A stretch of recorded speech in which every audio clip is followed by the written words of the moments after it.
I finally decided to delve into Lyrical Monasterio, and today I'll be showcasing you my very first deck with the nation, which will be the IridescencePalette Haseritt deck. What is up, you guys, and welcome back to the Prime Vanguard channel. Today I'll be doing an in-depth deck profile on IridescencePalette Haseritt post-festival collection. Now this deck is one that I am really excited to showcase to you. It has a very unique play style that I think, despite the current meta right now, can keep up with a few of the other decks. There's definitely a lot of work and a lot of different intricacies that this deck has that I have been able to test out and try for you guys, and I'm ready to showcase my thoughts on the deck. Now, if you enjoy seeing content like this, please make sure to like, comment, and subscribe. Don't forget the notification bell because it's up to date.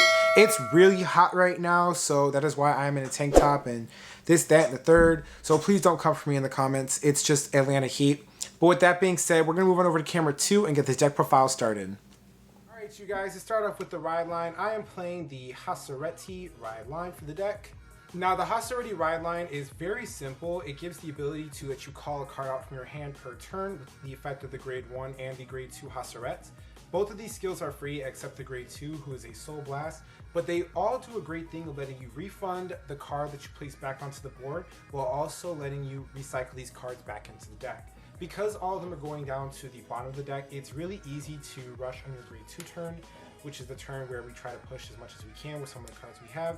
While it does minus your hand out, this deck has no issue getting its hand back because of the newer cards in the deck and how we approach it. But I will state that the ride line is extremely flexible. Between this ride line and then also the Wallista ride line. Now the Wallista ride line, while not showcased in here, has the effect of letting you search out your deck and getting a gem card to your hand to draw 2, discard something, and soul charge it. Counterblast is not an issue we have at all in this build, particularly this one because it only goes to 2 places, which is this card, the next one I'll showcase. But if you want to do that to deck think for a card and boost up your hand and get an extra piece in soul for your skills later in the game, that is a route you can go. I do like this one particularly because I like the early game aggro that it gives, on top of the fact that in a meta right now with decks such as Gondiva running around, you could take your cards off of the board so they don't become targets for their skills while still getting rush in the field and refunding your hand back to get better defensive pieces or other cards you might need later in the game. Next up, we play 3-star of the show, which is 3 copies of IridescencePalette Haseritt. Now, IridescencePalette Haseritt has the following effect of Act, Vanguard Circle, Counterblast 1, choose up to 5 of your normal units with rear guards, and until the end of the turn they get powered plus 2000, and auto, at the end of the battle this unit attacked a Vanguard, draw a card, and put this card on the bottom of your deck. If you chose 3 or more cards, this unit gets plus 10,000 power to the end of turn. Now, Haseritt's effect is very fun and it's also very versatile. There are a lot of cards we can incorporate into the deck that will take themselves off the board via their own effect, and then combined with Haseritt's effect, you get the extra card draw and then whatever benefit that card gives you. So Haseritt being able to give 2k power to all of your rear guards, while it's not a lot, it does let you filter out your hand for a lot of pieces, draw more cards, and take a lot of cards off of the board for those control matchups. Also, the additional power she gets to herself makes her a magic number against your opponent, putting you at 23,000, but it helps with your early game aggro, and then assists with all of your other pieces in making sure that their power thresholds basically hit above the bare minimum so they can hit your opponent. For my next grade 3, I'm playing 2 copies of Selfie Practice Annalise. Now, Selfie Practice Annalise has the following effect of, at the end of the battle that this unit attacked while boosted, auto rear guard circle, place her into the soul and choose one of your rear guards and it gets power plus 5,000 until the end of turn. One of Haseritt's biggest issues is power. Despite this deck giving 2,000 power to all of your units with your main Vanguard's effect, and then the cards having power effects themselves, the power thresholds that they meet still aren't very that strong.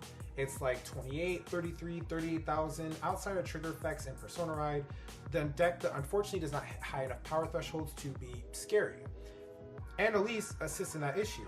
This card puts itself into the soul, which means that we have a soul charging piece for a lot of our other skills that use soul, and she gets 5k power to one of your units. She also hits under 13,000 power, which is going to be a requirement for one of our other cards because it'll matter when we showcase this one. And the great thing about her is the fact that this is one of the cards that works well with Haseritt's skill because you can place this card into the soul, use her effect, and then still get the draw. Remember, this happens at the end of the battle, and seeing this card on the bottom of the deck is not cost for that skill, which means that she's one of the few cards we have in the deck that lets us gain a plus off of the Vanguard's ability while still doing its own skill and not interfering.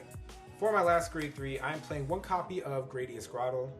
These newer age decks are very dependent on this Regalius piece. This deck particularly because one of Haserit's biggest weaknesses is not hitting Persona Ride. Persona Riding is the only way you get your front row up to a high enough power to where the cards by themselves can hit over the opponent's power. A lot of our units, because of how the deck is built and some of the skills of our other cards, are not that high. A lot of them are 9,000 power, 6,000 power, and below the 13k base that is needed just to hit the Vanguard bare minimum. So having this card to make sure that Persona Ride is active means that we have 4 copies of Persona Ride in our deck so that we minimize the weakness of not hitting it. Moving on to our grade 2s, with the introduction of her being showcased in Festival Collection, we have 4 copies of Emotive Emotion Halfa. Now, Emotive Emotion Halfa has the following effect of Powerful, Continuous Rearguard Circle. During your turn, if your soul has no cards, this unit gets power plus 10,000. Auto Rearguard Circle, when this unit is chosen by the ability of your Vanguard with Herminia or Haseritt in its card name, counterblast 1 and draw a card. Now, Halfa is good for 2 very solid reasons. The first reason being is that this deck, in terms of soul usage, will use all of it per turn. We have 2 cards in the deck that utilize Soul Blast, and they're 2 major pieces to our offense that we need. So Soul going away is a very easy requirement, but she's also a really good beat stick for the deck. Her ability being active on top of the power game from Haseritt puts her at 21,000, making her one of the very few cards in the deck that can hit over the opponent's base number without the need of a booster or other card effects. Her second skill to give us the +1 draw is actually very important. Haseritt, despite giving draw skills, the Riot line giving draw skills, and your other card giving draw skills, you're really just refunding back the normal unit that you put on the board to be targeted with her effect. So realistically speaking, you're not plussing to your hand a lot, you're just recycling all the cards that you've drawn into.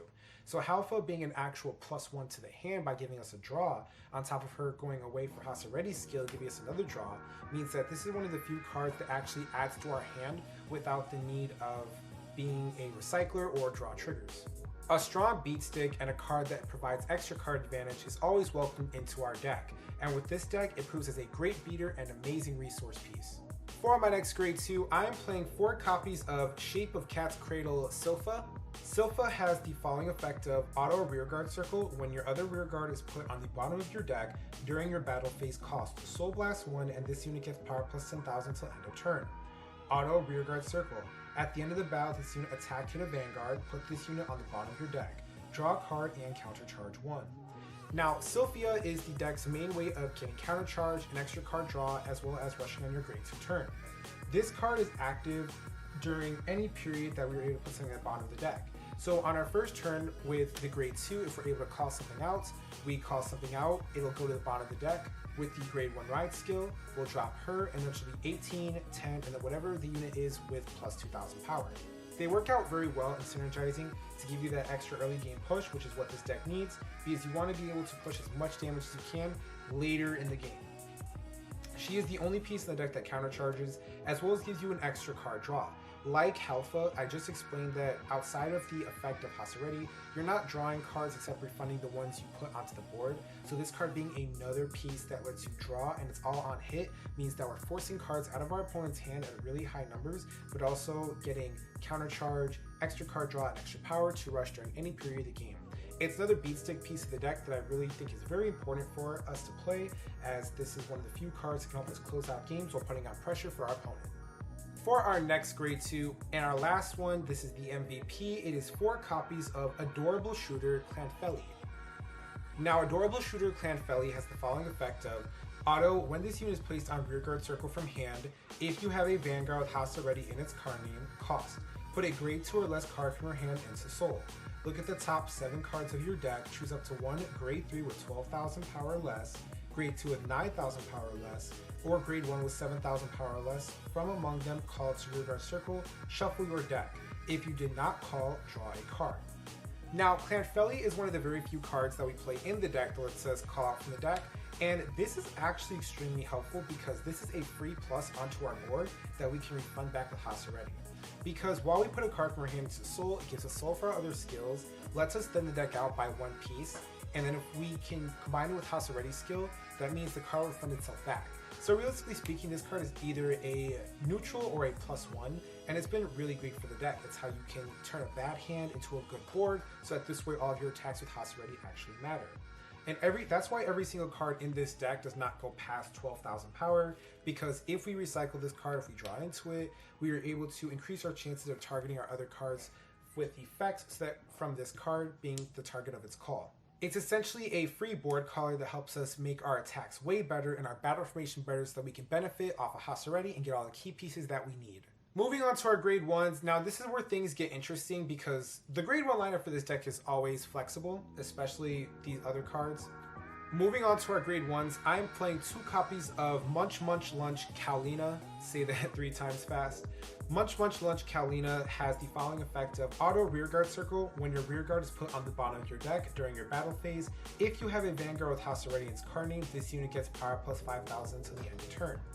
This is the strongest grade 1 piece we have in the entire deck. Even though it's 6k, you're putting about like 2 to 3 units back, so this card automatically will get plus 10,000 or about 15,000 power in most situations, and combined with Haseritt's skill, it becomes a 23k attacker or booster. A lot of the times you're going to be using this card as a booster or a multi-attacker for your target with Haseritt's ability because it easily can reach the threshold of whatever you need it to. If we also need it in the early game, it's one of the few cards you can call out on the grade 1 up to the grade 2 ride where it'll gain power and it makes your combine. And this is one of the few cards you can call out on your grade 2 ride up because combine this card with Sylphia and whatever target you called out from the effect of the ride up, she's going to get 5k power. And with Sylphia, it makes a really strong column because both units will get 5k, the other will get plus 10k, adding 15k to a 14k column, making it a 29k attack on your opponent's grade 1 or grade 2 turn, which is very strong in my opinion and helps boost your hand up and get extra cards. While she is the strongest grade 1, I think that 2 of her is just fine.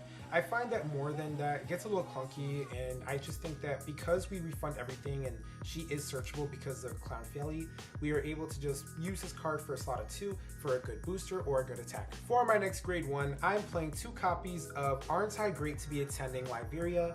Now Liberia is a promo and has the following ability of Continuous Rearguard Circle. If you have a Vanguard with Haseritt or Medial in its card name, and this unit is placed, this turn you get all of your trigger units on Rearguard Circle and in your deck are regarded as normal units instead.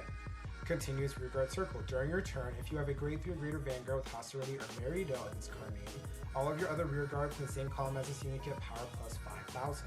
Now Liberia is a very strong piece for the deck. She makes any bad hand you have with a lot of triggers into a playable hand because it's going to turn all of those trigger units into a target for Haseritt's ability.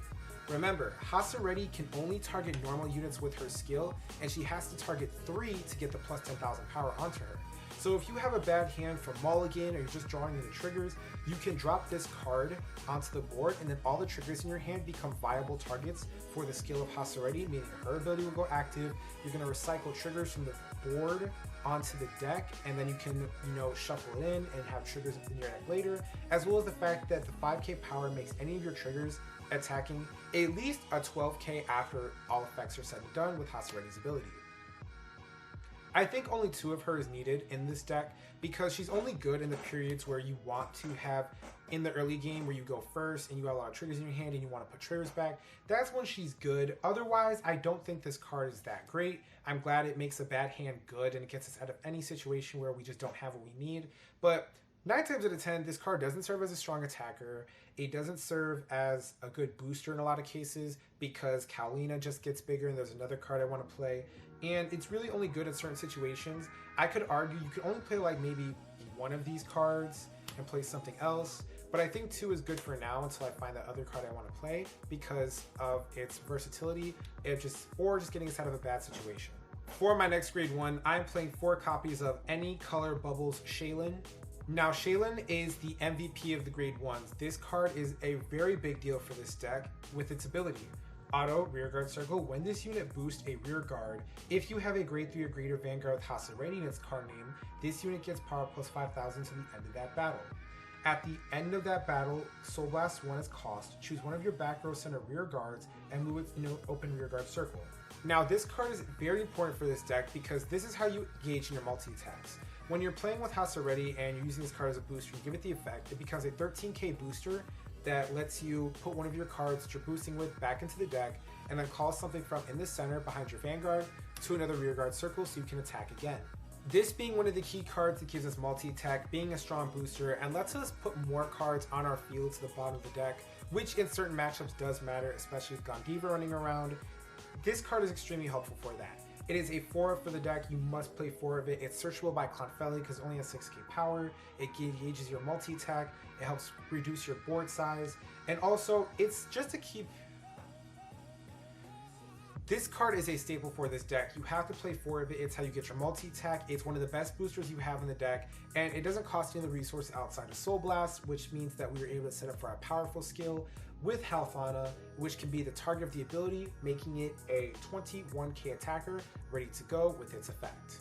For my next grade 1, I am playing 4 copies of the normal PG, which is, in this case, Diva of Refreshing Calm Christine.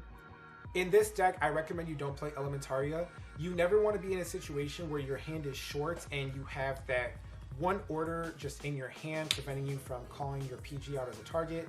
You want all normal units in this deck outside of the Regalia's piece, simply for the fact that you want as many targets for your Haseritt skills need be. And if you're in a situation where you just don't need this card and you just need to replace it with something else, or if you just need a target to meet the requirement to get Haseritt's 10,000 power, you can drop this card without having any issues. Now I'm going to showcase my trigger lineup, and the trigger lineup gets very tricky here because there's a lot to explain. So in this deck, I am playing Rainbow with 4 critical, 4 effect front, 3 draw triggers, and then 1 normal OT for Lyrical Monasterio, and 4 regular heal triggers. Now this deck actually needs Rainbow. I think that Haseritt requires every single card you see here, and there's a reason why. Now remember that with a card like Liberia in our deck, we can turn all of our triggers into our attackers if we don't have good targets for Haseritt. So you definitely want triggers that have 5,000 power on them, because combine that with the effect of Haseritt and this card, that'll get 2,000 power putting them at 7k, and then 5,000 power putting them at 12k, which means that on your first grade 3 turn with Haseritt, they become 12k attackers, getting past 10,000 power. Alright you guys, that concludes my Iridescence Palette Haseritt deck profile. What do you guys think about this deck? Tell me your thoughts on it in the comment section below. If you have any questions or changes or suggestions to make the deck better, I'm open to all thoughts and opinions on what you think about my deck. With that being said, stay tuned for the training video, which will be a part 1 and 2 that'll come out tomorrow around this time, and then other videos that are coming out for the rest of September as we start training for BCS season. I'm super excited to be traveling to Rosemont, my hometown Chicago, and participate with potentially this deck. I'm not sure how I feel about it yet, but you guys will notice later. You'll just have to stay tuned and watch. With that being said, card fighters, y'all have a great day. I'll see you later. Peace.